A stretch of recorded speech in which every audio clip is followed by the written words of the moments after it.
How to get dynamic Asland on any Samsung mobile phones.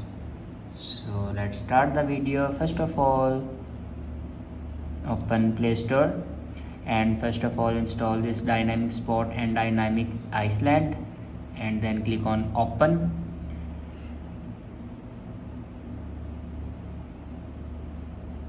And then click on next. Now click on select apps. Now here you can select your apps. If you want to select your app at once, now simply on top right corner you can see the option all. Now click on all and it will select all your apps. After that, go back and click on notification access and then turn on dynamic spot notification. Now click on draw on screen and then click on allow.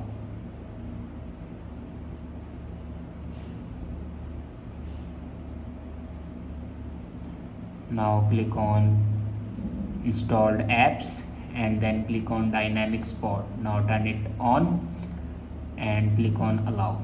After that, click on done.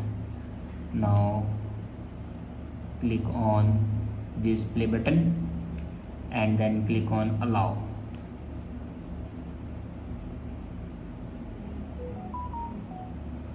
I hope this video is helpful for you. Thanks for watching.